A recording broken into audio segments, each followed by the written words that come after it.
안녕하십니까. YTN 라디오 황보선의 출발새 아침 황보선입니다. 이번 주는 정치권 인사청문회 주간이죠.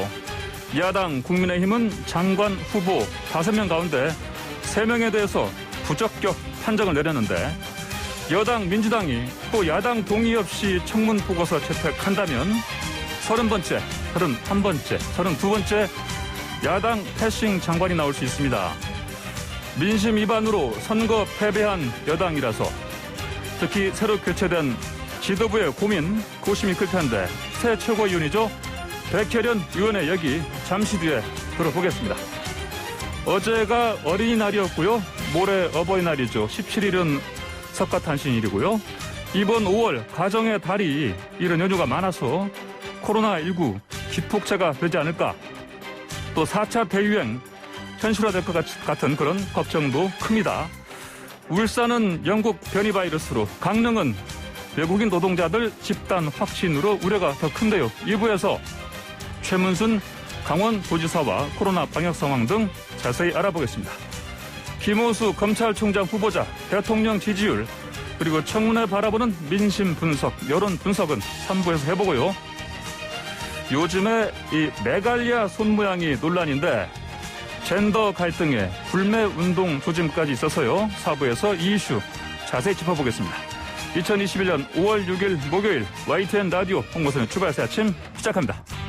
네, 지난달 4.7 재보선 선거 참패 후 조직 정비, 또 새 지도부 구성을 서두른 더불어민주당, 최근 전당대회 통해서 새 당대표 그리고 새 최고위원 5명 뽑았습니다. 여성 의원으로서 최고위원이 된 백혜련 의원 만나보겠습니다. 백혜련 의원님 안녕하십니까? 네, 안녕하세요. 예, 먼저 당선 축하드립니다. 감사합니다. 예, 자, 첫 최고위원 회의에서 백 의원께서 정권 재창출을 위해선 보고 싶지 않은 것도 봐야 하고 듣고 싶지 않은 것도 들어야 한다, 이런 말씀하셨는데 무슨 의미이신지요?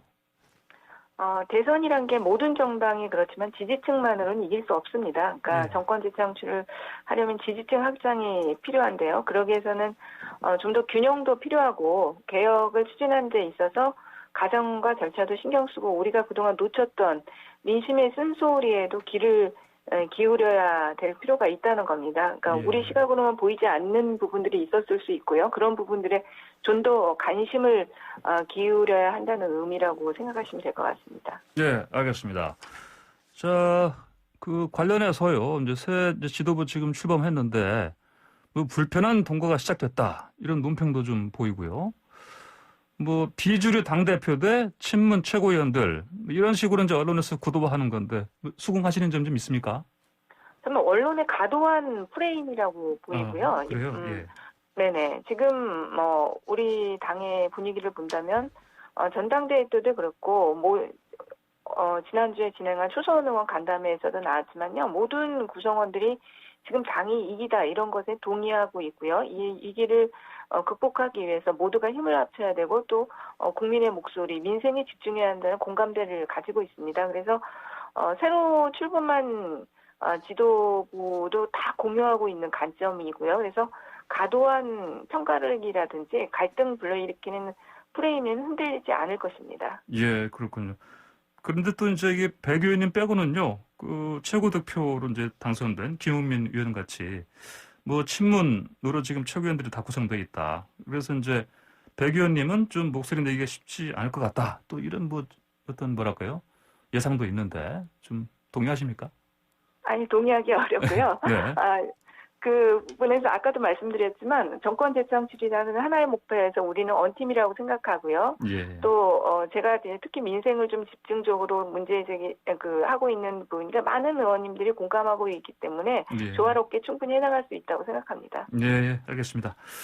자, 이제 내년 대선 3월 앞두고 있어서 이제 지도부 역할이 막중할 텐데, 그 백 의원님 그 최고위원으로서 역할 설정 어디에 방점 두십니까? 지금 여러 번 말씀드렸지만 모든 것의 기준은 정권 재창출이라고 생각합니다. 정권 재창출을 하는데 도움이 되는 민생과 개혁에 집중을 해야 되고요. 특히 민생에 있어서는 지금 코로나와 부동산 문제가 핵심 중에 핵심이라고 생각합니다. 그래서 백신 문제 반드시 해결해서 전 국민의 저기 방역화를 이루어야 될 것 같고요. 부동산도 잡아야 되는 부분들이 있고요.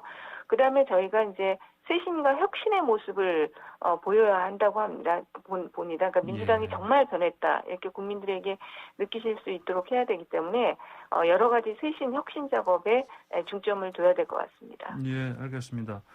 자, 그리고 이제 뭐 쇄신 혁신 말씀하시니까 뭐 자주 사실은 또 나온 얘기인데 선거 특히 패배 후에 뭐 당심과 민심 괴리 때문에 패배했다 이런 얘기가 있고요. 그래서 뭐 특히 20대, 30대 표심을 잡지 못했다 이런 분석이 있었는데 앞으로 그러면 이제 이 부분 관련해서도 어떤 초점, 방향, 설정을 이제 하실 때 어떻게 해야 되겠습니까? 그러니까 먼저 모든 것이 좀 소통으로부터 시작돼야 된다고 봅니다. 소통요. 네네. 그래서 송영길 대표와 함께 지금 최고위원회가 선수별로 의원 간담회를 열고 있습니다. 먼저 이제 지난주에 초선 의원들부터 들었고요. 그다음에 이번에 이제 재선 의원, 삼선 의원 계속해서 의견들을 듣고 있습니다. 그래서 당 구성원으로부터 이제 의견 청취를 모두 마치고요. 근데 재보선 참패 이유를 정확하게 분석을 해야 된다고 봅니다. 왜 우리가 외면받았는지 정확한 진단을 하고 그것을 기준으로 해서 아주 세밀한 새 시단을 짜고 실행해 나가야 되지 않을까 이렇게 봅니다. 아, 예. 그러면 지금 저 송영길 신임 당대표가요. 그 부동산 특위 있지 않습니까? 이거 원래 윤호중 원내대표 때 이제 만든 건데 재구성 하는 것이죠? 네, 그렇습니다. 그 비대위 시절에 구성됐던 그 특위이기 때문에 자연스럽게 해산이 된 것이고요. 이렇게 새롭게 지도부가 구성됐기 때문에 다시 구성이 되는 겁니다. 그렇다면 이제 그 위원장도 보니까 바뀌었고요, 보니까. 그러면은 그 송영길 대표께서 후보 시절에 얘기하신 거 있지 않습니까? 그 뭐 대출 규제 이런 부분 이제 완화하는 거. 네. 이쪽 방향으로 아무래도 좀 더 이렇게 정책 방향을 좀 이렇게 변화해서 나가는 거다. 이렇게 예상하면 되겠습니까? 그 90%까지 그런 부분은 결정된 부분은 아직 전혀 없고요.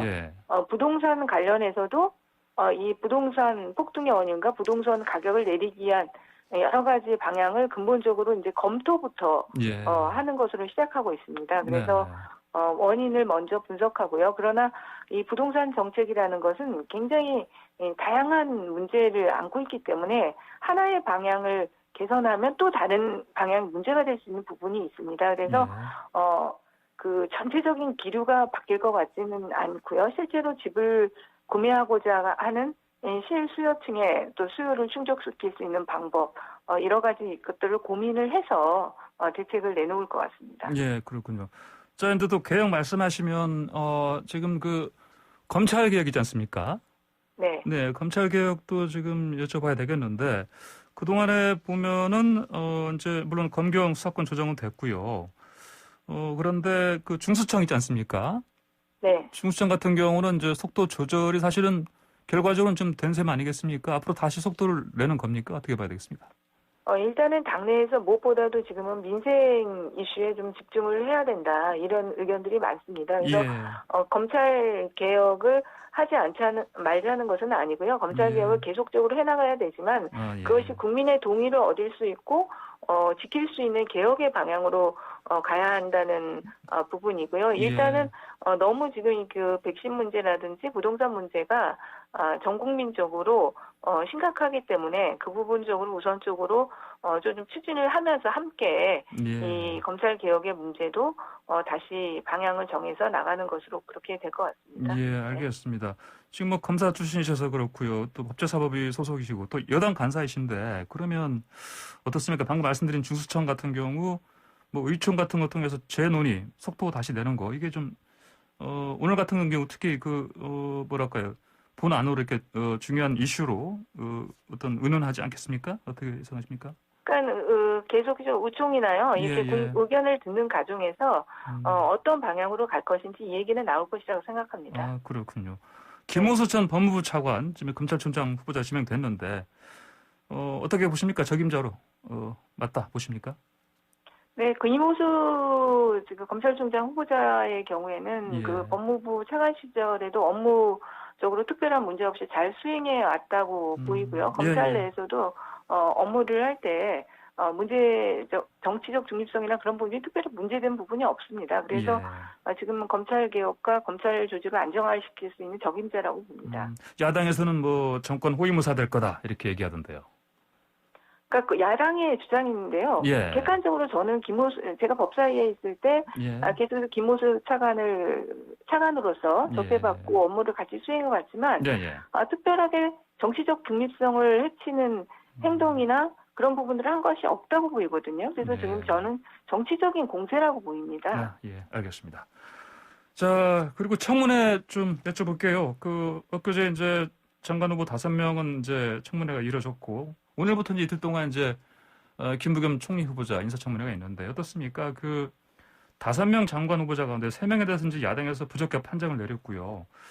그러면은 또 이번에도 혹시 여당 내부에서 이들 3명 그냥 뭐, 야당 동의 얻지 않고, 이른바 야당 패싱하면 민심 회복하는데 좀 큰 부담 되지 않겠나, 이런 분위기는 없습니까?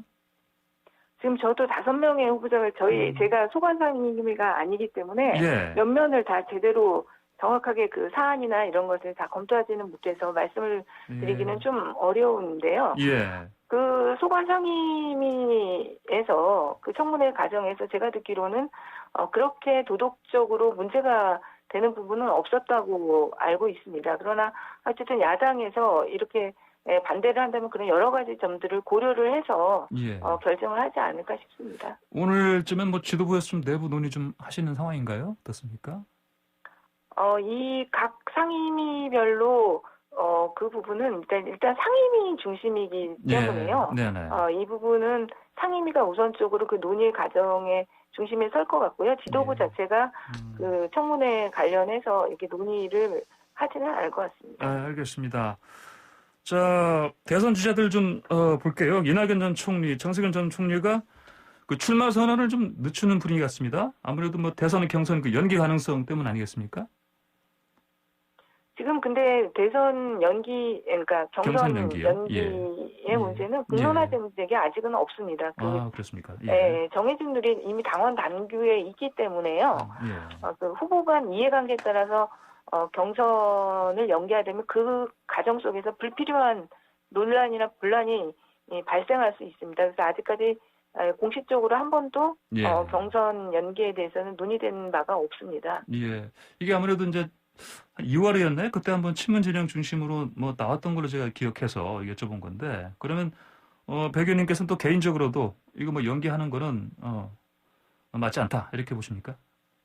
그러니까 당원 개정사항이기 때문에요. 지금 뭐 그 특별한 분명히 당원 개정 절차를 걸쳐야 되고요. 아직 공론화된 부분이 없기 때문에 원칙적으로는 당원을 지키는 것이 맞다고 보이고요.